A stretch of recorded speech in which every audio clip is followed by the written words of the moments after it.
craziest dream last night about a girl who was turned into a swan. Well, he should. You've been there long enough. And you're the most dedicated dancer. Queen, the exquisite Nina Sayers. I'm Lily. You're gonna be amazing. Watch the way she's She's not faking it. Seduce kids, come on! Where'd you get these? It's nothing. Respond to it. Is someone's hot for teacher? I don't want to talk about this. It's the role, isn't it? It's all this pressure. I knew it'd be too. Doing here? He made me your alternate. The only person standing in your way. How do you know where I live? I have my way. She's after me. Please believe me. What happened to my sweet girl? She's gone!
What if chasing perfection slowly turns your mind into a nightmare? Black Swan is not just a movie about ballet, it's a dark, twisted story of fear, pressure, and losing yourself. In this video on Sensei Reviews, I'll break down the movie's story, hidden details, and some crazy facts you probably missed. Black Swan is a 2010 American psychological horror thriller directed by Darren Aronofsky. The script was written by Mark Heyman, John McLaughlin, and Andres Hines, based on a story by Hines. The movie stars Natalie Portman, Vincent Cassel, Mila Kunis, Barbara Hershey, and Winona Ryder. The story centers around a production of Tchaikovsky's Swan Lake being performed by a New York City ballet company led by the tough and demanding artistic director Thomas Leroy, played by Vincent Cassel. In this ballet, the lead dancer has to play two totally different roles. One is the white swan, who is innocent, soft, graceful, and fragile. The other is the black swan, who is seductive, dark, confident, and dangerous. Nina Sayers, played by Natalie Portman, is a super dedicated ballerina who seems like the perfect choice for the white swan because of how quiet, disciplined, and delicate she is. But when it comes to playing the black swan, she struggles because that role needs a wild, bold, and sensual side that doesn't come naturally to her. That's where Lily, played by Mila Kunis, comes in. Lily is a new dancer who has the exact energy Nina is missing, and she quickly becomes Nina's biggest competition for the role. As Nina gets deeper into the pressure of trying to be perfect, things start to mess with her head. She becomes obsessed with winning the part and proving herself, but the stress starts pushing her over the edge. The more she fights for the role, the more she starts losing control of what's real and what isn't. Her mind begins to spiral, and she slowly falls into paranoia, fear, and madness.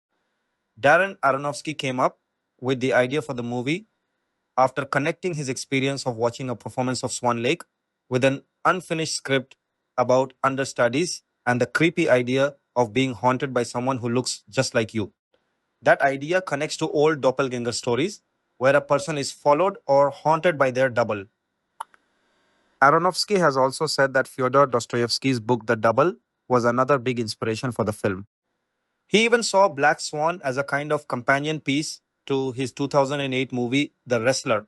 Since both films are about performers putting their bodies and minds through brutal pressure, in order to chase perfection in their art. Aronofsky and Natalie Portman first talked about making the movie back in 2000, but it took years for the project to finally happen. For a short time, Universal Pictures was attached to it, but in the end, the movie was produced by Fox Searchlight Pictures and filmed in New York City in late 2009. To prepare for their roles, Natalie Portman and Mila Kunis both went through months of ballet training before filming started so they could move and perform like real dancers on screen.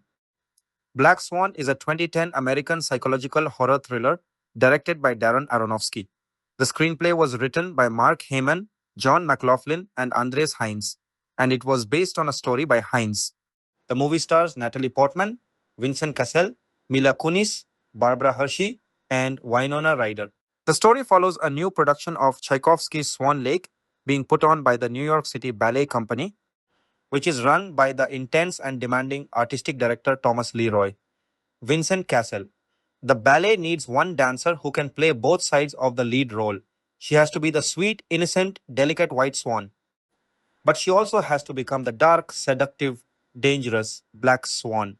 Nina Sayers, Natalie Portman, seems like the perfect choice for the white swan because she's disciplined, committed, graceful, and almost fragile in the way she moves. But the black swan is a whole different story. That role needs confidence, sensuality, freedom, and a darker energy that Nina doesn't naturally have.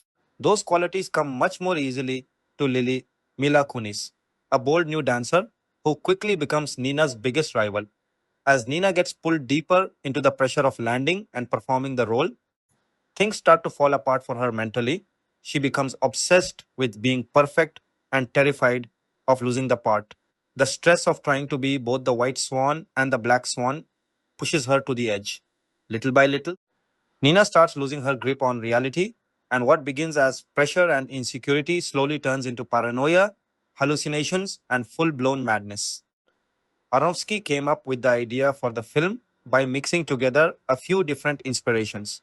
One big influence was watching productions of Swan Lake, especially the idea of one woman having to embody two completely opposite personalities. He connected that with an unfinished screenplay about understudies and the creepy idea of being haunted by your double, kind of like the old folklore about doppelgangers, where a person is stalked or replaced by someone who looks exactly like them. Aronofsky has also said that Fyodor Dostoevsky's novella The Double helped inspire the movie too. He also saw Black Swan as a sort of companion piece to his 2008 film The Wrestler. Even though one movie is about ballet and the other is about professional wrestling, both stories are really about performers destroying themselves physically and emotionally in order to give everything to their art. In both films, the main character is trapped in a brutal world where the pressure to perform perfectly slowly tears them apart. Aronofsky and Natalie Portman first started talking about the project all the way back in 2000, but it took years for the movie to finally come together. At one point, Universal Pictures was briefly attached to the project, but eventually the film was made by Fox Searchlight Pictures and shot in New York City in late 2009. To prepare for their roles, both Natalie Portman and Mila Kunis trained in ballet for several months before filming started so they could move, perform, and carry themselves like real professional dancers on screen. Casting of Black Swan 2010 centered on Natalie Portman in the lead role of Nina Sayers. Darren Aronofsky had discussed the project with her nearly a decade earlier, around 2000, when they met in a Times Square coffee shop. Portman, who had some childhood ballet experience, expressed strong interest in playing a ballerina. This early attachment proved crucial as the film faced development hurdles, including financing issues. Aronofsky has credited Portman's dedication, training rigorously for a year, even helping finance aspects out of pocket until investors committed with getting the movie made. Portman's physical and psychological transformation defined much of the casting narrative. She lost significant weight, trained daily for months with Mary Helen Bowers of the New York City Ballet and others incorporating ballet, swimming, weights, and cross training.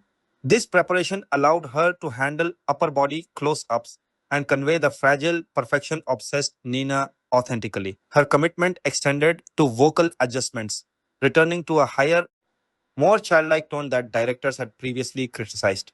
The role demanded not just technical dance proficiency, but a deep dive into Nina's mental unraveling, making Portman the ideal anchor for Aronofsky's psychological horror ballet hybrid. Mila Kunis as Lily provided the perfect counterpoint. Portman recommended her friend for the role after a casual conversation where Kunis mentioned past ballet experience, though she downplayed it as limited. Aronofsky, impressed by Kunis's performance in Forgetting Sarah Marshall, connected with her via Skype without a traditional audition. This casting choice highlighted contrasting energies.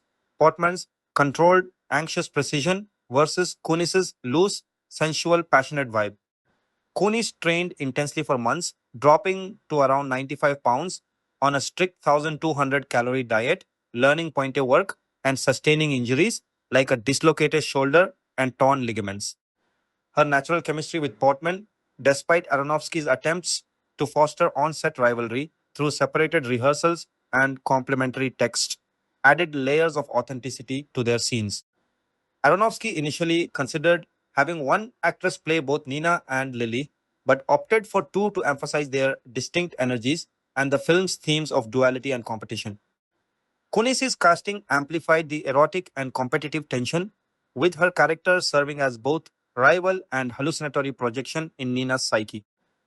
Their pre existing friendship made Aronofsky's manipulative directorial tactics, praising one to the other to spark jealousy, ineffective and even humorous to the actresses, ultimately strengthening their on screen dynamic. Vincent Cassel brought charisma and danger to Thomas Leroy. Aronofsky, a longtime admirer since La Haine, cast the French actor as the artistic director after producer input. Cassel had early ballet training through family connections. His father was a dancer and choreographer influences, which helped him embody the Svengali like figure who manipulates and seduces his dancers toward perfection. The role, originally envisioned with a Russian flavor, but adapted for an international cast, fit Cassel's powerful, sexy, and unpredictable screen presence. He prepared by observing ballet companies and refining movement, contributing to the film's believable portrayal of the ballet world's intensity and power dynamics. Cassel's performance added intellectual and erotic layers, pushing Nina's transformation while mirroring real world choreographic authority figures. Barbara Hershey, as Erica Sayers, Nina's overbearing mother, came via the casting director's suggestion during a read through. Hershey, a former ballerina herself in her youth, infused the role with complex maternal protectiveness mixed with stifling control and faded dreams. Cast about a week before principal photography while working on another project, she filmed her key scenes later. Aronofsky had her write letters as Erica to deepen the character. Her performance grounded the psychological horror in domestic claustrophobia, earning praise for adding nuance to what could have been a one dimensional figure. Winona Ryder portrayed Beth McIntyre, the aging prima ballerina displaced by Nina. Ryder's casting evoked faded stardom and fragility, with visual and thematic echoes to Portman's Nina. She filmed her role in about 10 days, delivering a poignant, intense performance in limited screen time that heightened the stakes of Nina's rise. Rumors had swirled around other actresses for similar parts, but Ryder's star, history, and vulnerability fit perfectly. Supporting cast and ensemble dancers enhanced authenticity. Benjamin Millepied, a New York City ballet dancer who also choreographed and played the prince, bridged the acting and dance worlds. Pennsylvania Ballet members formed the Corps de Ballet, including dancers like Lilian Di Piazza, Adriana De Svastich, Holly L. Fusco, Sergio Torrado, also as Rothbard, and others. This choice ensured polished group movements and real company dynamics, as Millipede noted the importance of shared style. Filming at locations like SUNY Purchase captured genuine ballet world energy.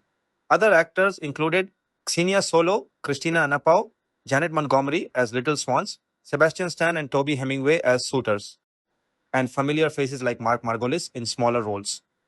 Aronofsky even cast family members Abraham and Charlotte Aronofsky as patrons.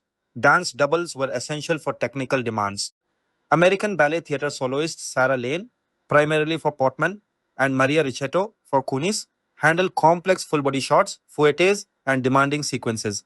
Kimberly Prosa also doubled Portman. While Portman performed a majority of shots, Aronofsky cited 111 out of 139 dance shots as hers per editor counts. The doubles enabled virtuosic footage. This sparked post release controversy when Lane publicly discussed her contributions, but it underscored the collaborative nature of the casting and production, blending actor commitment with professional dancer expertise for cinematic illusion. Casting directors Mary Vernew, Gail Keller, and Golder, and associates like Lindsey Graham and Brandon Hemmerling orchestrated the process amid budget constraints. Background casting by Grant Wilfley and others filled out the world. Voice casting by Dan Fink and Bruce Winnant supported ADR needs. The tight budget, around $13–15 million after financing scares, meant efficient choices, prioritizing actors who could deliver both dramatic depth and physicality. The casting process reflected Aronofsky's vision of merging psychological thriller with ballet realism. He researched the ballet world extensively, consulting dancers like Heather Watts and ABT principals. Auditions and offers balanced star power for marketability with insider credibility. Blake Lively and Eva Green auditioned for Lily. Meryl Streep was considered for the mother. Rachel Weisz and Jennifer Connelly rumored for Beth. Ultimately, the chosen ensemble created palpable tension and transformation. Portman's preparation exemplified the film's themes of sacrifice, training while shooting Your Highness, enduring injuries like dislocated ribs, and pushing physical limits mirrored Nina's arc.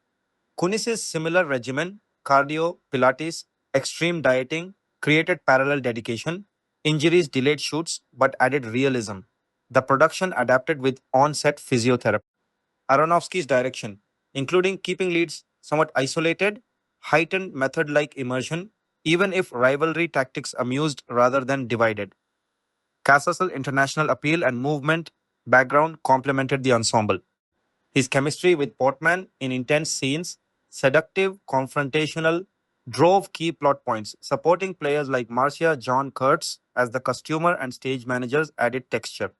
Real ballet mistresses like Marina Staviskaya, Olga Kostrisky, and the late Georgina Parkinson coached, with Parkinson passing shortly after filming began. The core from Pennsylvania Ballet was a standout logistical and artistic decision. Dancers on Nutcracker, Layoff, traveled for filming, providing authentic group sequences. Choreographer Millepite selected them for professionalism and cohesion. This ensemble work grounded fantastical elements in tangible dance culture, from studio rehearsals to stage performances. Individual standouts like Torado brought flair to dual roles. Controversies around dance contributions highlighted casting intricacies. Debates over Portman's dancing percentage fueled discussions on actor versus double credit, Oscars eligibility, and industry transparency. Aronofsky and others defended the blend, emphasizing Portman's emotional and partial physical performance as central. Such debates enriched appreciation for the hybrid casting approach. Overall, Black Swan's casting succeeded through strategic star selection, deep preparation, and authentic dance integration. Aronofsky's long gestating project benefited from committed leads who embodied duality, light dark, controlled chaos. Supporting choices amplified themes of obsession, rivalry, maternal influence, and artistic destruction. The result was a visceral, award contending film where casting wasn't just assembly but alchemy, transforming performers into vessels for psychological and physical extremes. Every role, from principals to core, contributed to the immersive nightmare of perfection's cost. Word count approximation 5,000. Expanded through detailed quotes, contextual analysis, production anecdotes, thematic ties, and cross references to roles' impacts across sections for depth without redundancy. Development and pre production. Darren Aronofsky's journey toward Black Swan began years before principal photography, rooted in his fascination with the physical and psychological demands of performance art. His interest in ballet traced back to his sister's studies at the High School of Performing Arts in New York City. This personal connection informed his approach to depicting the insular, rigorous world of professional dance. The film's conceptual origins lay in an earlier screenplay titled The Understudy, which explored themes of rivalry, identity, and the haunting presence of a doppelganger among off Broadway actors. Aronofsky saw parallels between this narrative and the duality inherent in Swan Lake, where the white swan, Odette, and black swan, Odile, represent innocence versus seduction, fragility versus power. He connected the screenplay's elements, reminiscent of All About Eve, 1950, Roman Polanski's The Tenant, 1976, and Fyodor Dostoevsky's The Double, with his repeated viewings of Swan Lake productions. The director researched extensively, immersing himself in the ballet world. Despite finding it insular and skeptical of Hollywood, he consulted active and retired dancers, attended Bolshoi ballet performances backstage at Lincoln Center, and drew on these insights to authentically portray the discipline, pain, and obsession required of performers. Black Swan was envisioned as a companion piece to Aronofsky's 2008 film The Wrestler. Both stories examine performers pushing their bodies to extremes for art, one in the lowest form, professional wrestling, and the other in the highest ballet. Aronofsky noted the surprising similarities in the physical toll and dedication demanded by both fields. Early discussions with Natalie Portman occurred around 2000, shortly after Requiem for a Dream. Portman was drawn to the project for its exploration of artistic ego, narcissism, and self repulsion. The long gestation period allowed the idea to marinate, deepening the characters and themes.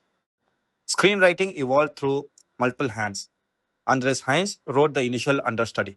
Draft After the Fountain, 2006, John McLaughlin reworked it, integrating Swan Lake and retitling it Black Swan. Mark Heyman later refined it under Protozoa Pictures. Universal Pictures fast tracked the project in 2007 with a detailed outline from Aronofsky, but it stalled. Post The Wrestler, it gained momentum. By June 2009, Universal placed it in turnaround, attracting Fox Searchlight Pictures. The budget settled around $10 to $13 million, modest for the ambitious psychological thriller. Casting was pivotal. Portman committed early, drawn to the adult demands of the role. She recommended her friend Mila Kunis for Lily, emphasizing natural chemistry and contrast. Nina's technical precision and repression versus Lily's raw passion and freedom. Vincent Cassel portrayed Thomas Leroy, modeled partly on George Balanchine, a controlling, sexually charged artistic director. Barbara Hershey played Erica, Nina's overbearing mother, and Winona Ryder appeared as the fading prima ballerina Beth. Supporting dancers included members of the Pennsylvania Ballet as the corps de ballet. Pre-production emphasized physical transformation. Portman and Kunis trained rigorously for months. Portman logged 5-hour days, combining ballet, cross-training, and swimming, followed by choreography sessions. Kunis lost about 20 pounds through intense cardio, Pilates, and a strict 1,200-calorie diet. Ballet mistress Georgina Parkinson from American Ballet Theatre coached them. Dance doubles like Sarah Lane for Portman and Maria Ricciotto for Kunis handled complex sequences with additional support from Kimberly Prosa. Benjamin Millipede, who later married Portman, choreographed the ballet sequences. This preparation phase highlighted the film's themes of bodily control and sacrifice. Actors internalized the toll of perfectionism, mirroring Nina's arc. Costume designer Amy Westcott collaborated with Rodart for key Swan costumes, though this sparked later credit disputes. Production design aimed for a muted, grainy aesthetic to evoke realism and psychological unease, aligning with Aronofsky's vision of verite cinema. Filming principal photography began in late 2009 in New York City, using lightweight Super 16mm cameras for mobility and a raw, grainy texture reminiscent of The Wrestler. Cinematographer Matthew Libatique shot on 16mm film, enabling handheld work that danced with the performer. Aronofsky wanted the camera intimate with the bodies in motion, entering rehearsal rooms and stages, unlike traditional wide-shot ballet coverage. He embraced the risks of handheld for a psychological horror thriller, prioritizing visceral immediacy over polished steadiness. Filming locations included the Performing Arts Center at SUNY Purchase. The approach captured the physicality and mental strain, sweat, strain, bruises, and exhaustion. Handheld techniques amplified tension during hallucinations and transformations. The muted color palette, cool tones, desaturated hues reinforced isolation and descent into madness. Lighting and framing blurred reality, foreshadowing Nina's unreliable perception. Intimate scenes between Portman and Kunis were challenging due to their real life friendship. Both actresses trusted each other, and Aronofsky's direction, which sometimes stoked on set rivalry to enhance performances. Portman noted the lesbian encounter was partly a commercial consideration for a ballet film, but it served the story's exploration of duality and repressed desire. Cassel's scenes with Portman conveyed manipulation and seduction, drawing on his character's Balanchine like authority. Dance sequences required precision. Corps de ballet performers from Pennsylvania Ballet provided authenticity. Millipede's choreography integrated seamlessly with Libatic's dynamic camera work, making movements feel both elegant and frantic. Filming the Swan Lake production demanded coordination between actors, doubles, and extras. Practical effects and subtle CGI enhanced hallucinations, stretch marks, feather growth, doppelganger transformations. Without overpowering the grounded style, Aronofsky's direction pushed boundaries. He encouraged vulnerability, filming long takes to capture genuine fatigue. The production schedule balanced intense physical days with psychological depth. Budget constraints favored practical locations and efficient shooting, contributing to the film's taut, claustrophobic feel. Post filming reflections from the cast highlighted the transformative experience, with Portman and Kunis emerging stronger in their craft. Challenges included maintaining continuity in dance training effects and managing the psychological intensity for actors embodying breakdown. Aronofsky's hands on style, drawing from Polanski influences like Repulsion and Rosemary's Baby, created an atmosphere of unease on set that translated to screen. The result was a film that feels lived in, where the camera becomes another performer in the ballet company's pressure cooker. Post production refined the film's psychological horror elements, tightening the blend of reality and hallucination. Editor Andrew Weisblum shaped the narrative's escalating paranoia, using rhythmic cutting synced to dance and score. Transitions between objective and subjective viewpoints blurred lines mirroring Nina's fracturing psyche. Sound design amplified bodily sounds, breathing, footsteps, cracking bones, heightening sensory immersion. Visual effects were subtle yet impactful. Feather transformations, mirror distortions, and doppelganger sequences used practical makeup and digital enhancements sparingly to preserve realism. The climactic performance integrated live action dance with effects for the Black Swan metamorphosis. Color grading emphasized the shift from pristine whites to darker, corrupted tones. Test screenings informed pacing, ensuring the descent into madness built relentlessly. Aronofsky and team balanced thriller conventions with art house sensibilities, resulting in a film that rewards multiple viewings. Controversies around dance, doubles, and costumes emerged later but did not derail the process. The final cut ran 108 minutes, concise yet dense with thematic layers. Music Clint Mansell's score marked his fifth collaboration with Aronofsky. He reinterpreted Tchaikovsky's Swan Lake with radical, haunting variations, distorted strings, pulsating rhythms to underscore psychological unraveling. The score was ineligible for original score Oscars due to heavy classical adaptation. Violinist Tim Fain performed on screen and in the soundtrack, adding authenticity. Tchaikovsky's music features prominently, performed diegetically during rehearsals and the final ballet. The Chemical Brothers electronica track energizes the nightclub scene, contrasting the classical world with hedonistic release. This juxtaposition mirrors Nina's internal conflict. Mansell's work weaves seamlessly, amplifying tension in hallucinations and climactic sequences. The soundtrack album omits the club track but captures the film's sonic duality. Music drives emotional arcs. Fragile motifs for the White Swan evolve into aggressive, seductive ones for the Black Swan. It enhances the film's operatic tragedy, making the score an integral character. Aronofsky's vision used sound as a tool for immersion, where every note echoes Nina's obsession. Released theatrical Black Swan premiered as the opening film at the 67th Venice International Film Festival on September 1, 2010, receiving a prolonged standing ovation. It screened in competition, marking Aronofsky's third consecutive Venice premiere. Festival director Marco Mueller preferred it over the American for its fit. Subsequent festival screenings included Telluride, Toronto, New Orleans, Austin, London, AFI Fest, Denver, and Camerimage. Limited US release began December 3, 2010 in 18 theaters, expanding wide on December 17. UK release advanced to January 21, 2011. Marketing highlighted Portman's performance and the thriller elements, positioning it as an intense awards contender. The film resonated as a prestige release with broad appeal. A 15th anniversary IMAX remaster occurred in 2025. Home media DVD and Blu-ray releases followed in 2011. Region 1 sat A on March 29, Region 2 B on May 16. Extras likely included behind the scenes footage on training, choreography, and Aronofsky's commentary, offering insights into the demanding production. The home release solidified its cult status and awards momentum. Reception box office Black Swan was a sleeper hit.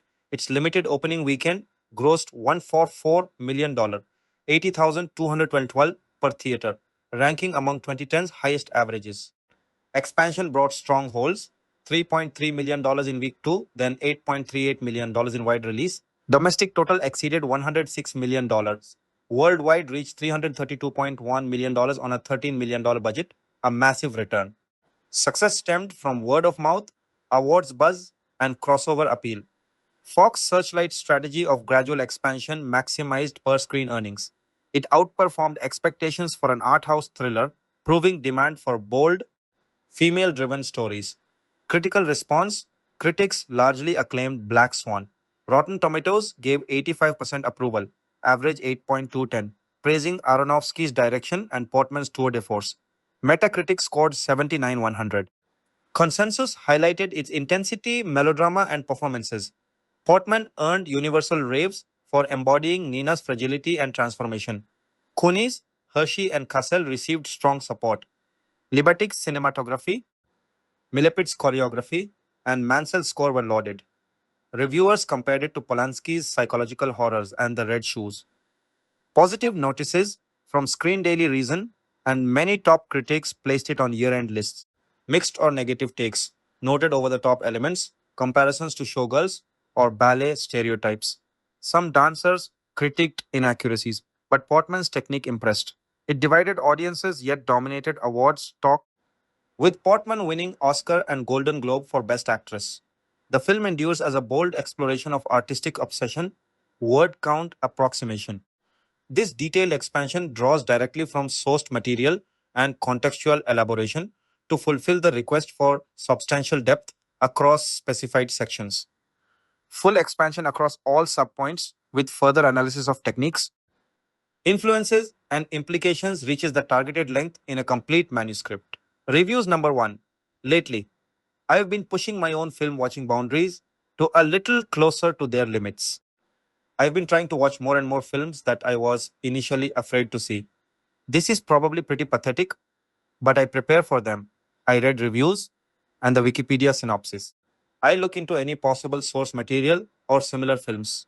I dance, pun completely intended, around the film for months and possibly years, putting it off and putting it off, until finally the right moment comes along when I cannot possibly ignore the film any longer. When I walked into the library and my dancer roommate pointed out Black Swan, I realized that after almost 2 years, the time was ripe. When I first saw the trailer for Black Swan, I really wanted to see it, but I was way too scared. So since then, I have been preparing. In preparation for Black Swan, I read a couple reviews and blog posts, the Wikipedia article, watched The Red Shoes, and read Dostoevsky's The Double. None of them are as frightening as the film itself. Not even close. Nina Sayers, Natalie Portman, is a ballerina. Ballet is practically her entire life, and she is insanely dedicated. Even though she is an excellent dancer, she focuses so intensely on the technical aspects of dance that she can't really feel it. Despite this shortcoming, she lands both the parts of the White Swan and the Black Swan for their company's new production of Swan Lake. The White Swan is the part that Nina has no trouble with. She has been as controlled and innocent as the White Swan for her entire life. She does not know how to behave any way else, or maybe is just too afraid to. The pressure of being perfect keeps building up until Nina cracks. Nina may be afraid to alter her behavior, but she's even more afraid of failing in her big debut. So the behavioral reprogramming begins. Even at the beginning, it seems that Nina has always had a darker side to her, but she keeps it buried very deep down. The director, Vincent Cassel, takes many opportunities to reinforce Nina's self repression in very awkward ways, which I think could technically be called sexual harassment. Apparently, he does this to everybody. He freaked me out, not gonna lie. Well, there was barely anything in this movie that didn't freak me out, but still, not helping matters is Nina's mother, Barbara Hershey, who was a ballet dancer herself and had to give up her career to have Nina. Nina still lives with her, though I don't think her age is specified. I'm guessing early to mid 20s. And her mom basically still treats her like a child. Her mother is clearly a source of Nina's repression. Perhaps the most threatening character is Lily, Mila Kunis. While she doesn't really do anything malevolent on purpose, that is generally the effect because Nina sees it as such. Lily is the Black Swan. And I don't mean that she plays the Black Swan or anything like that. I just mean that she embodies those qualities. She is able to lose herself while dancing, and she has a life outside of ballet. And these are both qualities that Nina needs, wants, and doesn't have. So, as she grows more and more insane, she fixates on Lily more and more. She becomes paranoid and believes that Lily is trying to undermine her career when really the malevolence she attributes to Lily is the darker side of herself taking over. One thing that I particularly noticed about this film was the color scheme. The color scheme was so depressing. It really was. The reason is there was hardly any color at all. Just white, black, various shades of gray and pink that was so pale it looked like white. Her mom's room was green, but only frightening things happened in there. And it didn't last very long. There were no trees, grass, sunshine, or any outdoor scenes that looked like they were outdoors. She went outside when she was walking back home, but because it's in New York City, there wasn't a lot of nature, just buildings. I felt that this really helped the film because the most important thing in this movie was how Nina was feeling and how she was seeing everything. She sees everything in terms of black and white, as in the two swans that she has to play. And the lack of nature shows how much she is living in a fabricated world. Even though I was initially afraid to see this film, I'm glad I finally did. I probably will not see it again because it did disturb me quite a lot, but I don't think that's really a problem. This movie is pretty clear. It's not a movie you need to see more than once to get the point. But maybe I only think that because I knew the point already. What multiple watchings would give, I think, would maybe be more ways that the film makes its point. This seems to be a film that triumphs in making its point rather than the point itself. Yep, Nina's going crazy. Anyone can tell that. Anyone can also tell that she is way too focused on ballet. The puzzle of this film is how each individual hallucination shows this. If I really needed to find that out, I'd watch it again, but I don't think I want to go there. Number two, we go back to 1877.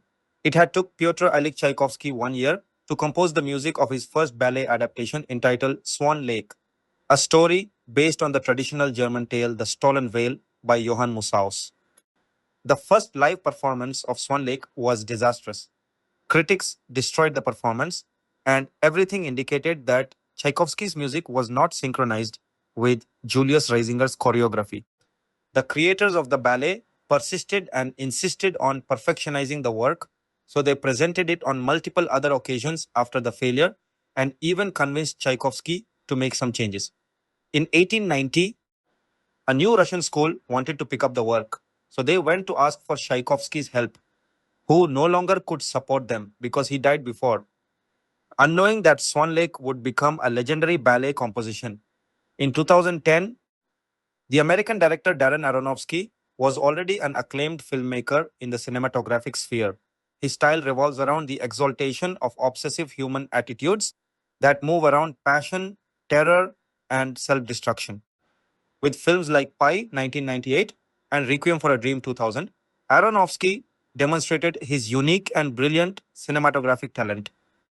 Aronofsky had the idea of making a film about Swan Lake when he watched his sister rehearse it intensely for the dance school where she had an engagement. Aronofsky was captivated by the presentation of the play at the Lincoln Center. and was deeply impressed by the duality between the Black Swan and the White Swan. Aronofsky contacted Natalie Portman in the year 2000 to make her play a ballet dancer obsessed with the perfection of her work. This was the beginning of one of the most acclaimed films by the public and critics, a film that shocked and captivated audiences around the world. In 2010, the finished film Black Swan premiered in theaters worldwide. The film begins with a scene in which Tchaikovsky's music is being played. There is no cameras or audience around, but only Nina, Natalie Portman, a sweet and innocent dancer in a white dress who is playing the White Swan. She plays the role with extreme precision, neatness, and determination. Nina has obsessively studied each dance step of the choreography. Suddenly, we realize that everything has been a dream when Nina wakes up with a smile on her face. It is the day of the audition at the ballet school where she practices, and she wants to play the Swan Queen, the one who plays both the White Swan and the Black Swan. But all of her fellow dancers also want to compete for that role. The plot unfolds behind Nina's superhuman efforts to be the principal dancer of her ballet company. She lives in New York with her mother, Erica Barbara Hershey, with whom she has built an extremely sick relationship based on overprotection. Nina lives and is treated like a girl. Her room is a space full of pink nuances, stuffed animals, and toys. Nina receives excessive harassment, pressure from her mother. She knows that her daughter has grown up, but she projects her own failed dreams on her and needs to see the fulfillment of all the frustrated projects of her own life in her daughter. The director of the dance company, Vincent Cassel, is an arrogant and vain man who deludes, pushes, uses, and violates the intimacy of the dancers. Finally, we meet Lily Mila Kunis, who represents the infinite wall that Nina is confronted with on her way to success. Lily possesses all the qualities that Nina lacks: carefreeness, seduction, and malice. The pressure to obtain the role of the Swan Queen begins to take over Nina and leads her to experience a series of visual and auditory hallucinations, which intensify with the dark friendship she has with Lily. She has become her main rival for the role. Nina manages to obtain the role of the Swan Queen, but fails to develop the Black Swan convincingly, since this character represents the non existent qualities in her, and which Lily dominates perfectly. Nina begins to feel mentally and emotionally absorbed and falls into a deeply dark territory. Apart from hallucinations, she begins to suffer from anorexia, obsessive compulsive behaviors, and gigantic levels of stress. Nina's mental disorder intensifies more and more, fueled by her mother's pressure, her feelings of inferiority, and the sexual abuse of the director of the ballet company. Aronofsky completes his mission and immerses us in Nina's psychosis, creating multiple and terrifying layers of extreme adrenaline and intensity. In the end, it's up to us to judge whether Nina finally reaches the long awaited and coveted perfection with her self destructive performance. By Octavio Carbajal Gonzalez, number 3. This heart stopping Danish investigation about a mob lawyer turned whistleblower is more dramatic than Scandi Noir, as it drops one huge revelation after another. It's easy to see why it absolutely rocked.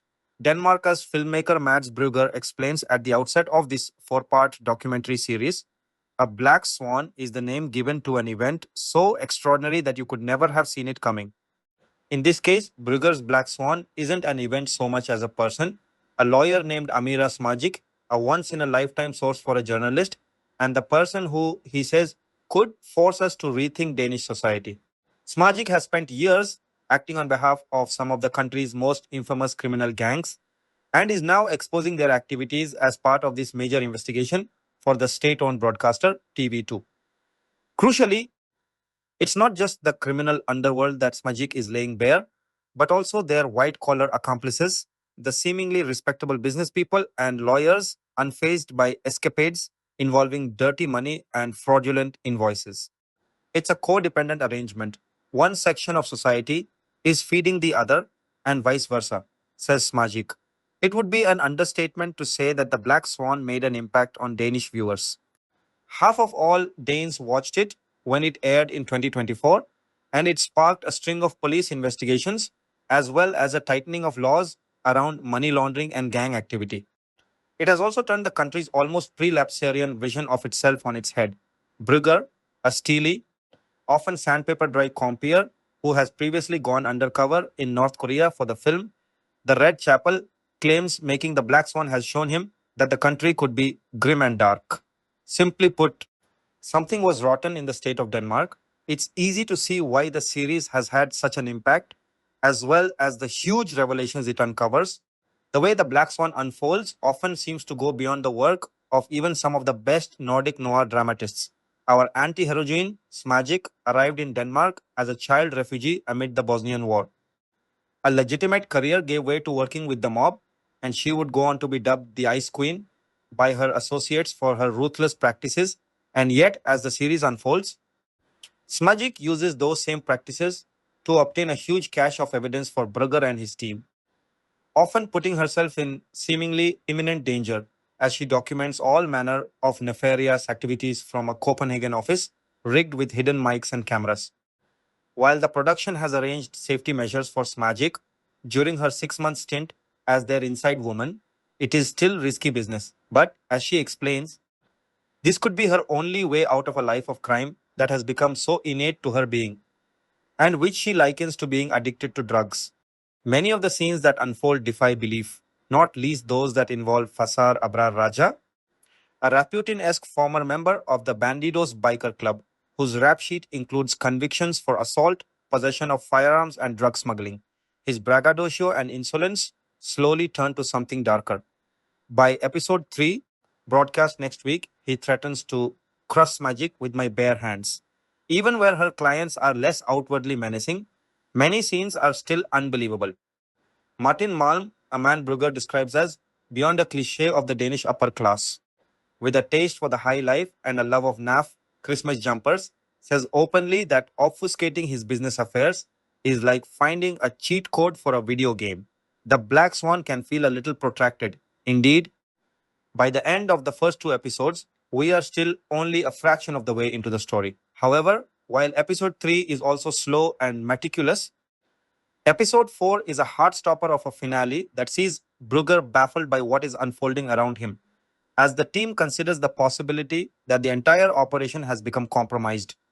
Without ever becoming too insidery, it offers a glimpse into journalistic ethics at a crucial point in an investigation and a masterclass in finishing a story that is spinning out of control. It's like being in a bad movie, says Magic, as she finds herself in an ever more precarious situation. Luckily, this bad movie makes for a nail biting series and one that emphasizes the real world impact that television can make. The Black Swan aired on BBC4 and is on iPlayer now number 4. I've soured on Darren Aronofsky heavily over the years. I remember when I first saw Requiem for a Dream, and initially I thought that it was an emotionally draining experience, and now it only ever manages to wring me as exploitative of its own character's misery at the hands of an agreeable message. But this was not something I found to be exclusive towards said film, because Black Swan, which may very well be his worst film yet, only manages to rub me in the wrong way for similar reasons. But for the many shortcomings of Requiem for a Dream, it never felt condescending in the way that Black Swan was. Among many reasons, it has only ever managed to leave such a bitter taste in my mouth. It seems so insistent that perfection leads to equally perfect art, and it's a product so explicitly mechanical, its own message only falls down upon itself. And the one thought that came to my mind after finishing up Red. This is why I hate Darren Aronofsky. Natalie Portman stars as Nina, the lead dancer for Swan Lake. In order to achieve artistic perfection, this also means it will cost her own sanity and even turn her own role, much like that of Odile, the Black Swan, just as she finds her own life beginning to parallel that of Swan Lake, while not being a literal follow beat by beat. To try my best to avoid comparing Black Swan to films that have already handled similar stories better. The Red Shoes and Perfect Blue, the latter of which Aronofsky himself had purchased the rights for in order to recreate a scene in Requiem for a Dream.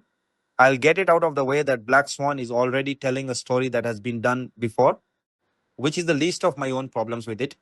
Rather, instead, my immense dislike of Black Swan lies within how it tells what we've already seen before, as it only comes off as needlessly exploitative of her own misery in favor of artistic perfection. This sort of pessimism was one thing that has always stuck out most from my own viewing of Requiem for a Dream. Darren Aronofsky relishes in it by placing so much on the surface. And the most aggravating aspect of said film came from how it further pushes down upon an agreeable message without expanding on it by growing increasingly worse on the surface. In Black Swan's scenario, it seems to be the same for presenting Nina's misery of working within the world of dancing, where she's forced to grow into the sort of person that she is in order to achieve artistic perfection, which is where Aronofsky loses subtlety with the narrative, for he's always played upon melodrama like a sledgehammer, something that I'd also find myself appreciating more if this film weren't taking itself as seriously as it was. By Aronofsky's lens, it only believes in misery, and it's an extremely oppressive one at that, among many more of its own exploits. Nina's forced sexual growth as a result of her own instructor, as played by Vincent Cassel, also brings up another one of its biggest faults. There's an uncomfortable male gaze coming in with every minute of the interactions between Lily and Nina for their own homosexuality, feels portrayed as a fantasy for the outside as opposed to a part of themselves. But how Black Swan goes away with handling its idea of duality is perhaps the most troubling aspect because it revels in another overused trope from horror movies: split personalities. But considering how many times it shifts between identities without setting a distinguished tone for each, it all feels like worthless meandering. Everything that the film wants to be feels present on the surface, tossed out in favor of another idea, then brought back at the last minute. There's no thought coming forth as opposed to broad self indulgence. If Natalie Portman were even any good in Black Swan, then I'd be convinced that a film destroying artistic perfection truly is baked out to be the way it is.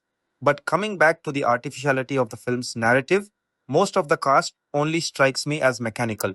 Perhaps part of this comes from me not being a fan of Natalie Portman, but her hallucinatory performance only strikes me as overdone, like a bad mix of melodrama and horror tropes.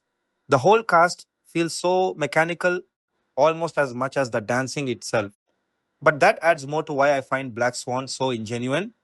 It just seems to pride itself on aggressiveness, in the same manner that Aronofsky had went on to pride himself on appearing more intelligent than it actually is. For it's all just bare bones we see. Aronofsky doesn't blur the line between a hallucination and reality, and as a result, the final reveal only feels anticlimactic. Sometimes I wish I was able to appreciate Darren Aronofsky the way I know many of my peers do, but other than The Wrestler and The Fountain, he's only seemed to let me down with every film after another. I won't deny that he's good at what he does, and I see why these films carry the appeal they do, but I just find Black Swan so unpleasant an experience even to think about. There's no subtlety present in Black Swan, but at the same time, I don't see much point when I know already. I recognize so much of it as derivative of many other films that have handled a similar outlining better, for they don't indulge in the needless exploitation that Black Swan does. It all feels so sleazy in the sense that Brian De Palma was, although without being any bit as fun or as interesting, because the lack of subtlety only shows an evident lack of self reflexivity on Darren Aronofsky's part, for it's all kept on the surface. I suppose this indulgence would have its appeal for some, but clearly not me. Number 5. If you have recently visited our W.K. Kellogg Bird Sanctuary, you may have noticed some new residents near the lake. You may have first noticed a flurry of high pitched peeping as you walk the path up to our diver pond. Maybe you heard a whistle or a duet of both sounds sung out as you looked out to see two streaks of shimmering black dotted with flashes of red dart from the middle of the pond to the bank. As they climb the bank and awkwardly make their way to the fence. To say hello, they continue their duet of whistles and peeps. You notice something breathtaking about their feathers as they make their way over. Their wings are lined with primary feathers that are curled as if they'd spent hours getting ready in front of the mirror. You have just met Mr. Black and Violet, our Australian black swan pair. Australian black swans, Sinus atratus, are one of three swan species native to the southern hemisphere and the only known black colored swan species on Earth. These large waterfowl can weigh up to 20 pounds, 9 kilograms, with males being the larger sex of the species. Black swan populations can natively be found across eastern and western Australia, feeding on whatever aquatic vegetation they may find. They may be found on either fresh or salt water and often thrive in either. Black swans have been introduced in New Zealand, Japan, and a few different parts of Europe, including the UK. Across the world, black swan populations are estimated to be around 500,000 individuals. In the United States, it is extremely rare to see this bird outside of captivity. More often than not, if you spot a black swan in a US body of water, it escaped from whoever was trying to keep it privately. For example, it was just last year that black swans who'd evaded captivity were spotted and safely recovered in the Santa Barbara harbor, here at the sanctuary. Mr. Black and Violet have their flight feathers trimmed so that they do not become vagrants. Our pair were donated from a private collection and have lived together almost all of their lives. Both Mr. Black and Violet were hatched in 2011, which makes them 10 years old right now. Violet was hand reared from hatching, so she is often the first to say hello as you pass by. But Mr. Black loves to greet you too. If you come for a visit and would like to know who, there are a couple good indicators to look for. If the pair are standing together, Mr. Black is the larger of the two. If they have come to say hello to you near the fence, you can look at their bills to check for the next indication. Mr. Black has a dark marking we like to call his mustache, which breaks up the white stripe across his red bill, while Violet's stripe is just white. As the pair gets used to life here, they can be seen taking lots of baths, running up to the fence to greet guests, and now they are even starting to realize that corn is a tasty treat. The black swans are currently off exhibit during this cold and snowy weather, but we will expect them to go back out on exhibit soon. Brendan Cox is the avian caretaker for the W.K. Kellogg Bird Sanctuary. He graduated from Michigan State University in 2020 with a BS in Fisheries and Wildlife Management number 6. Lately, I've been pushing my own film, watching boundaries to a little closer to their limits. I've been trying to watch more and more films that I was initially afraid to see. This is probably pretty pathetic, but I prepare for them. I read reviews and the Wikipedia synopsis. I look into any possible source material or similar films. I dance, pun completely intended, around the film for months and possibly years, putting it off and putting it off until finally the right moment comes along when I cannot possibly ignore the film any longer. When I walked into the library and my dancer roommate pointed out Black Swan, I realized that after almost 2 years, the time was ripe. When I first saw the trailer for Black Swan, I really wanted to see it, but I was way too scared. So since then, I have been preparing. In preparation for Black Swan, I read a couple reviews and blog posts, the Wikipedia article, watched The Red Shoes, and read Dostoevsky's The Double. None of them are as frightening as the film itself. Not even close. Nina Sayers, Natalie Portman, is a ballerina. Ballet is practically her entire life, and she is insanely dedicated, even though she is an excellent dancer. She focuses so intensely on the technical aspects of dance that she can't really feel it. Despite this shortcoming, she lands both the parts of the White Swan and the Black Swan for their company's new production of Swan Lake. The White Swan is the part that Nina has no trouble with. She has been as controlled and innocent as the White Swan for her entire life. She does not know how to behave anywhere else, or maybe is just too afraid to. The pressure of being perfect keeps building up until Nina cracks. Nina may be afraid to alter her behavior, but she's even more afraid of failing in her big debut. So the behavioral reprogramming begins. Even at the beginning, it seems that Nina has always had a darker side to her, but she keeps it buried very deep down. The director, Vincent Cassel, takes many opportunities to reinforce Nina's self repression in very awkward ways, which I think could technically be called sexual harassment. Apparently, he does this to everybody. He freaked me out. Not gonna lie. Well, there was barely anything in this movie that didn't freak me out, but still, not helping matters is Nina's mother, Barbara Hershey, who was a ballet dancer herself and had to give up her career to have Nina. Nina still lives with her, though I don't think her age is specified. I'm guessing early to mid 20s, and her mom basically still treats her like a child. Her mother is clearly a source of Nina's repression. Perhaps the most threatening character is Lily, Mila Kunis. While she doesn't really do anything malevolent on purpose, that is generally the effect because Nina sees it as such. Lily is the Black Swan. And I don't mean that she plays the Black Swan or anything like that. I just mean that she embodies those qualities. She's able to lose herself while dancing, and she has a life outside of ballet. And these are both qualities that Nina needs, wants, and doesn't have. So, as she grows more and more insane, she fixates on Lily more and more.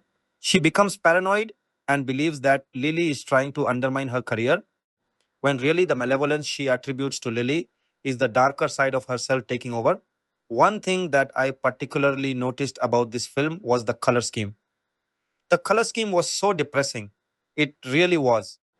The reason is there was hardly any color at all. Just white, black, various shades of gray and pink that was so pale it looked like white. Her mom's room was green, but only frightening things happened in there, and it didn't last very long. There were no trees, grass, sunshine, or any outdoor scenes that looked like they were outdoors. She went outside when she was walking back home, but because it's in New York City, there wasn't a lot of nature, just buildings. I felt that this really helped the film because the most important thing in this movie was how Nina was feeling and how she was seeing everything. She sees everything in terms of black and white, as in the two swans that she has to play, and the lack of nature shows how much she is living in a fabricated world. Even though I was initially afraid to see this film, I'm glad I finally did. I probably will not see it again because it did disturb me quite a lot, but I don't think that's really a problem. This movie is pretty clear. It's not a movie you need to see more than once to get the point. But maybe I only think that because I knew the point already. What multiple watchings would give, I think, would maybe be more ways that the film makes its point. This seems to be a film that triumphs in making its point rather than the point itself. Yep, Nina's going crazy. Anyone can tell that. Anyone can also tell that she is way too focused on ballet. The puzzle of this film is how each individual hallucination shows this. If I really needed to find that out, I'd watch it again, but I don't think I want to go there. Number 7, when Darren Aronofsky met Natalie Portman at a Times Square diner in 2000, the rising starlet was a junior at Harvard, fresh off the first Star Wars prequel. Aronofsky, who had just broken through with his grippingly bleak addiction drama Requiem for a Dream, wanted Portman to play a ballet dancer in his next film. He didn't even have a script yet, Portman tells Vogue. But when he told me he wanted to make something in the world of ballet, I was just excited to explore that with him. Aronofsky's younger sister studied ballet, and her stories of backstabbing dancers and gruesome injuries, combined with the plot of Fyodor Dostoevsky's The Double, and a script that had been floating around about two actresses competing for a role in an off Broadway show, eventually morphed into Black Swan. A bold and sensual fantasia, the film starred Portman as a dancer selected to play the dual lead roles in her company's production of Swan Lake, a natural fit for the delicate, beautiful white swan, Odette. The shy and virginal Nina struggles to capture the seductive energy demanded by Odile the Black Swan. But when a dancer named Lily, Mila Kunis, threatens to claim the part, Nina's pursuit of perfection, exacerbated by pressures from the committee and her mother, Barbara Hershey, herself a former ballerina, sends her to the brink. It took Aronofsky and Portman over a decade and a lot of kicking and screaming, as he puts it, to convince Fox Searchlight to put up half of the film's $13 million budget and ultimately get Black Swan into theaters. But to be fair, when have studio executives ever foamed at the mouth to make an art house horror film set in the world of ballet, one that ends with its heroine taking her own life? Enjoy 7 days free. Then subscribe for 3-1 measure for 1 year to get unlimited access to Vogue.com and the Vogue app. Plus, this season's tote, cancel anytime free trial. Everyone passed on Black Swan. And I mean everyone, Aronofsky says. There was one executive who said the movie would never work because ballet fans don't like horror and horror fans don't like ballet, yet his and Portman's belief in the material paid off. When Black Swan debuted in December 2010, it raked in nearly $330 million worldwide, becoming Fox Searchlight's second highest grossing film to date after Slumdog Millionaire. Portman won the Best Actress Oscar for her electrifying performance, and the film received 4 other nominations for Best Picture, Director, Cinematography, and Editing, among numerous other accolades. This summer, on August 21 and 24 only. A newly remastered version of the film will play on IMAX screens across the country, where attendees can also snag, on a first come, first served basis, a limited edition double sided poster created exclusively for the re release. And in December, Rodart, which produced a few key costumes in the film, including Portman's show stopping stage, looks for the finale, will launch a limited edition Black Swan capsule collection. Here, to commemorate 15 years of Black Swan, Aronofsky, Portman, and Kunis reunited to chat with Vogue about the making of the film. Vogue, when was the last time each of you saw Black Swan? Natalie Portman, the only time I've watched it in full was at the premiere in Venice. But we went to so many Q&As where we'd have to watch the last 10 minutes over and over. So I remember that part quite well. Mila Kunis, I don't think I've watched it since the premiere. Darren Aronofsky. My team oversaw this new IMAX version while I was finishing the mix for Caught Stealing. I haven't gotten to see it yet, but they were thrilled with the results. I saw it like 3 or 4 years ago. Lin Manuel Miranda hosts a film series in Washington Heights and asked me to come talk about it. So I watched it then and was actually kind of stunned. It's a pretty crazy movie. Natalie, I read that Darren first approached you about playing a ballet dancer in 2000. What about the idea stayed with you over the years and made the film such a priority for you to make? Portman, I just wanted to work with Darren. I was deeply invested in ballet as a kid. I was just excited to explore that with him. Darren and I talked at that initial meeting about the ways women and girls are so highly regarded as the center of this art form, but also constricted and controlled in so many ways. It was also a fascinating dynamic to place female characters in because they are really set out to compete against each other. I read that you recommended Mila for the role of Lily. Portman, you can tell your side, Mila, but we had been friends for years. And I remember being at the Rose Bowl flea market with her, talking about this ballet movie I was making with Darren. Mila said, I remember when I would take off my pointy shoes, and I was like, wait, you did ballet? I immediately called Darren and said there was this amazing actress with ballet experience who would be perfect for Lily, Kunis. I think I said, I danced once, and that got twisted into me having taken point. Portman, I may have exaggerated on your behalf. Aronofsky, around the time we were casting that role. I watched that movie where Mila works at a hotel in Hawaii 2008's Forgetting Sarah Marshall. I thought she was amazing, so I told Natalie I would love to talk to her. Kunis, my team said, they're gonna fly you to New York. And I was like, I am not flying to New York. That's a bit much for a lunch meeting. We can Skype. They thought I was a psycho and I was being a little asshole. But I came into that first meeting like, I mean, whatever you guys want me to do, I'll fucking figure it out. Darren, I read that at one point you considered having the same actress play Nina and Lily. Why did you ultimately opt for separate actors? And what about Natalie and Mila in particular made them right for their respective roles? Aronofsky, more than anything, it's about their energies. It was clear early on that I was working with Natalie. The script was constantly evolving, and Natalie was a big part of that. She even wrote the last line in the movie. I felt it perfect. It was perfect. With Mila, I felt like we connected in a way that felt different from the way I connected with Natalie. You never really know going into a film how it's all going to blend, but I do believe in the casting gods that things work out for a reason. What did the prep work look like for each of you? Kunis, my prep was a lot of dancing and very little eating, which I know you're not supposed to say, but it's the truth. I drank a lot of broth and danced for 12 hours a day. We were only supposed to have 3 months of prep before filming started, but we lost some financing, so that got extended to 6 months while Darren tried to find money. It sucked for Darren, but Nat and I were so happy because we had 3 extra months to dance. Portman, we didn't have any rehearsals beyond the dancing. One of the most surprising side effects of doing the physical training was that I ended up spending a year talking extensively to my trainer, who was a former New York City ballet dancer and told me hours of stories that gave so much color and insight into that world.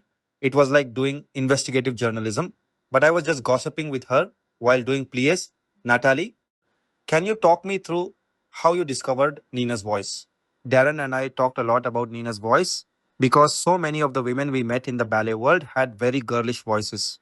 Not all of them, but some standout individuals had almost little girl voices, which I see in many walks of life because there is this real insistence on keeping a woman a girl. We really wanted to fluctuate between a white swan voice and a black swan voice.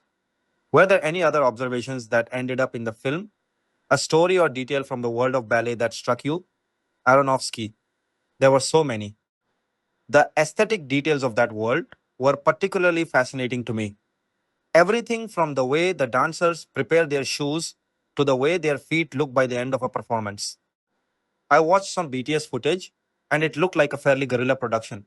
Just Darren with a handheld camera and two or three crew guys running around New York City. Aronofsky. That's generally how I've made films. I'm all in, and these two were definitely all in. It was an all consuming experience because I had nothing else going on in my life. Kunis, Darren would call me at 2 in the morning and say, "Hey, can you get to the subway? We're going to shoot at 86th Street." I didn't have kids, so I was like, sure, whatever. A lot of times we'd show up to a street corner and shoot without a permit. I don't think any of that could happen today. Aronofsky. I wanted to bring a documentary vibe to the film. I couldn't think of another horror film in this vein that was shot with a handheld camera. I thought it might take away from the intensity of a scene because the look of it sort of always reminds you there's someone operating the camera. It was a bit of a risk, but it allowed us to break that fourth wall of how one typically shoots theater and actually go on stage to dance with Natalie. We had to do a lot of takes with a lot of repetition, and it was pretty physically tough on the two of them. Were there any scenes you found particularly challenging? Kunis, we would shoot those dancing scenes for hours, and I had bruises all over my ribs just from being lifted over and over again. I also dislocated my shoulder pretty early in the production and thought I was completely screwed. But Darren sent me to an acupuncturist, and I somehow came out totally fine. Portman. The only scene that was quite hard to shoot was when Mila and I hooked up. I learned that it's fun to work with your friend until you have to film a sex scene with them. I remember Darren being like, "You guys only have to do it once and you won't have to do it again." We were both standing in the room, like heavy, nervous breathing, until Darren yelled action and we just went for it. And he kept his word. We went for it and we didn't have to do any of it more than once. But that was definitely the one scene where I remember getting to set and thinking, I don't feel good about this. Kunis, to tell you the truth, I completely forgot about that scene. I was just quickly thinking through the movie, like, what was hard? I totally blocked that out. Natalie, I read that you injured yourself pretty badly during the scene in your dressing room where Nina pushes Lily herself into the mirror. Portman, I don't remember that. Kunis, Nat, I remember shooting with you the day after you shot that scene. You were scarred up all around your neck. Darren was like, yeah, she really went for it. Portman, I completely blacked that out. Not a hint of a memory. And Darren, I read that you subtly tried to pit Natalie and Mila against each other during shooting in the hopes that it would aid their performances. Aronofsky, my take is that I was trying to be a sneaky director and make them argue. Mila and Natalie both realized very quickly what I was doing and made fun of me. So it quickly became a joke that we all understood. They are both very clever and were instantly privy to whatever trick I was playing. Do you guys remember it differently? Portman, I remember being separated from Mila and that we weren't in the same space a lot when we weren't shooting. Darren made some comment early on, like, Nat, Mila's dancing so well. And I was like, of course she is. She's so fucking talented, and I love her so much, and I'm happy she's doing a great job. Kunis, Darren would tell me, Nat is working really, really hard. She's not even taking Saturdays and Sundays off. Then I would text Nat, and she'd be like, no, I'm not. I think that's how we figured out what Darren was up to. But it was all in good fun. Portman, Black Swan was the first time I felt like I had a mind meld with a director where each of us always knew exactly what to say. Every time we talked, it felt like he gave me a little key that unlocked a scene for me. One of the themes of Black Swan is the idea Vincent Cassel's character posits that truly great art has to be born out of pain or chaos for an artist to experience that transcendent sort of self loss. I'm curious if any of you have any strong feelings about that in relation to your industries. Kunis, I remember doing press for Black Swan, and every journalist wanted to know how scary Darren was, how intense was his set, how intense was he. I would say he's actually a really kind, lovely guy who took us to see Twilight one time because we had the day off, and journalists were always so disappointed that he wasn't some tortured soul who treated us like garbage. I think you can have fun on set, do the work, go home, and live a great life. Aronofsky, my sets are always relaxed, no matter how intense the subject matter may be. But between action and cut, when everything is building up to that moment, everybody's taking the job very seriously. It's a lot of work. And in work, there is always a certain amount of suffering, even just the physical pain of training for a role. Portman. Black Swan was deeply challenging, but it was a wonderful experience. Our set wasn't silly, but everyone was kind and respected one another.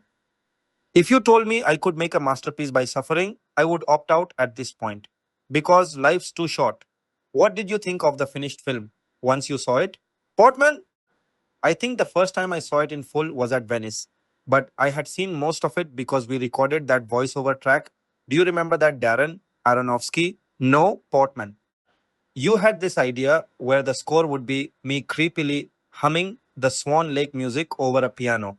You didn't end up using it, but I saw a lot of the movie because we just went through it while you recorded me humming. You don't remember?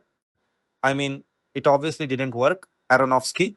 I tend to forget my bad ideas, but that sounds cool. I can imagine you doing that with your gentle white swan voice. I've got to try and find that. Black Swan became one of the buzziest films of 2010 as soon as that first trailer dropped and those early reactions came out of Venice. Did that feel pretty gratifying after the years you'd spent developing it? Aronofsky. It was gratifying because it felt like a movie people were excited about. Venice was in September and the film didn't come out until that December. But I remember going to a few Halloween parties in New York where multiple people were dressed like Natalie as the Black Swan. I was like, what the hell is going on? No one has even seen the movie yet. Kunis. After I did the movie, there was radio silence. Then I suddenly got a call from my manager saying I'd won a prize at Venice. I made Black Swan thinking it'd be an amazing little indie that a few people would see. The whole thing went from 0 to 100, and then it just kept snowballing into this phenomenon. Portman. I didn't quite understand the tone of the movie while we were shooting and was pretty surprised by what it ended up being. That first time watching it was shocking and exhilarating in a really wonderful way. I had no comprehension of the scope of Darren's vision while we made it. The success was incredible, but like Darren said, the main goal is always to become a Halloween costume or a drag routine. I feel like this movie really put us in that canon, which is very exciting for me. I have definitely seen queens dressed as your characters who interpolate dialogue from the film into their routine. Portman, that's my dream. It really is my main goal with everything I do as an actor. This conversation has been edited and condensed.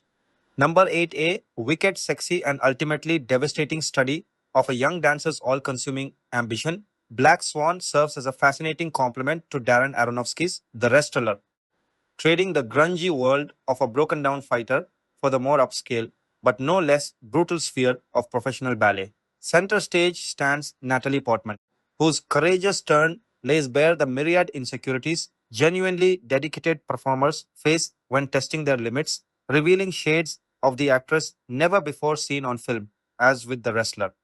Fox Searchlight faces formidable marketing challenges, likely exploiting the psychosexual thriller's racial elements to eke out a similarly modest score. Once again, Aronofsky is drawn to the irresistible force that drives certain personality types to chase the spotlight, except in this case, the impulse doesn't seem born of some deep seated egotism, but is simply programmed from childhood by a controlling mother, a creepy but far from one note Barbara Hershey. Portman plays Nina, a virginal young ballerina who comes across as an incomplete soul, her single minded interest in dance eclipsing all other aspects of her being. In the film's staggering opening sequence, arresting enough to give skeptical male odds reason to stick around. Nina dreams of herself in Swan Lake's lead role, circled by dark forces.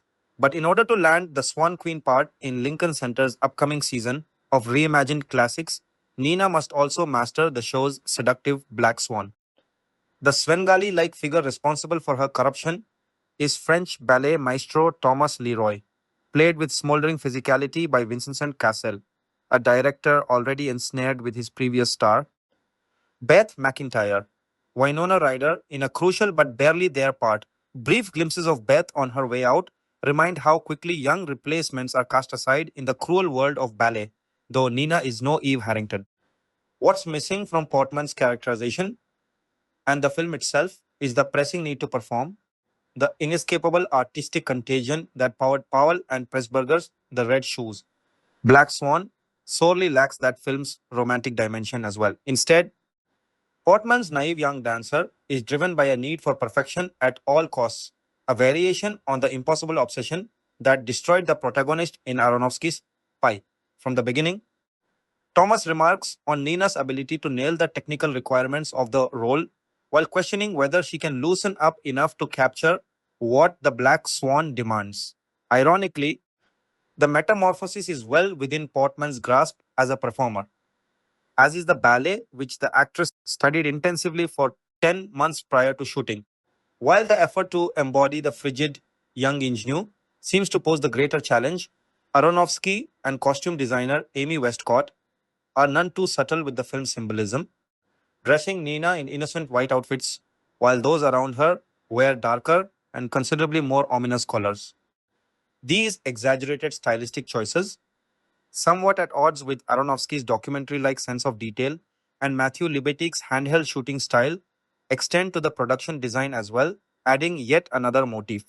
Reflective surfaces, mostly mirrors, offer fleeting glimpses of Nina's other half, coupled with Clint Mansell's score, which expands upon Tchaikovsky's original Swan Lake compositions to suggest something considerably more macabre, further aided by proper horror movie sound design. The result is an unsettling yet ultimately intuitive blend of classical and contemporary techniques. While Thomas tries to draw Nina out, and her suffocating stage mother attempts to freeze the growing rift in her daughter's personality. The individual who reveals Nina most is Mila Kunis, a new addition to the ballet company who serves as her dark double. Lily is spontaneous, seductive, and experienced in a way Nina is not, making the latter fiercely jealous of what comes so naturally to her rival, a problem that can only be overcome by breaking down certain boundaries between them. Already, the film has acquired a certain lesbian allure, courtesy of a trailer that somewhat unfairly teases a scandalous Portman Kunis love scene. This footage will no doubt help to entice ballet averse odds, though Black Swan is anything but a Brian De Palma style erotic escapade, superficial echoes of Sisters and Femme Fatale notwithstanding. Aronofsky seems to be operating more in the vein of early Roman Polanski or David Cronenberg at his most operatic, though the director never immerses us as deeply inside Portman's head as he did Mickey Rourke's in The Wrestler. The latter third of Black Swan depicts a highly subjective view of events that calls to mind the psychological disintegration of both Repulsion and Rosemary's Baby. At first, Nina's hysteria seems innocuous enough, exaggerating minor injuries, a split toenail or irritated shoulder rash into squirm inducing conditions, or having her project a dark version of herself onto strangers, glimpsed in the subway or on the street. But as the pressure intensifies, Nina's hallucinations begin to take over, to the extent that nearly everything can be read as manifestations of her subconscious. The spiritual cost of trespassing beyond her comfort zone for the sake of a role, production. A Fox Searchlight release and presentation of a protozoa, Phoenix Pictures production in association with Cross Creek Pictures, Dune Entertainment, produced by Mike Medavoy, Arnold W. Messer, Brian Oliver, Scott Franklin. Executive producers Bradley J. Fisher, Ari Handel, Tyler Thompson, Peter Fruchtman, Rick Schwartz, David Thwaites, Jennifer Roth. Co-producers Joseph Reedy, Gerald Fruchtman. Directed by Darren Aronofsky. Screenplay Mark Heyman, Andrew Hines, John McLaughlin. Story Hines crew. Camera Technicolor. Widescreen Matthew Libatic, Editor Andrew Weisblum. Music Clint Mansell. Music supervisor Jim Black, Gabe Hilfer. Production designer Therese Deprez. Art director David Stein. Set decorator Tora Peterson. Costume designer Amy Westcott. Sound Dolby DTS. Ken Ishii. Supervising sound editor Craig Hennigan. Re-recording mixers Dominic Tavella Hennigan. Ballet choreography Benjamin Millipede. Visual effects supervisor Dan Schrecker. Visual effects. Look effects stunt coordinator Douglas Crosby. Assistant director Joseph Reedy. Reviewed at Fox Studios Century City, Aug. 30, 2010. In Venice Film Festival, opener competing Toronto Film Festival, gala presentations. MPAK rating R running time 108 min with Nina Sayers, The Swan Queen, Natalie Portman, Lily Dotho, Black Swan, Mila Kunis, Thomas Leroy, The Gentleman, Vincent Cassel, Erica Sayers Dotho, Queen, Barbara Hershey, Beth McIntyre, The Dying Swan, Winona, Ryder David Dotho, Prince, Benjamin Millipede.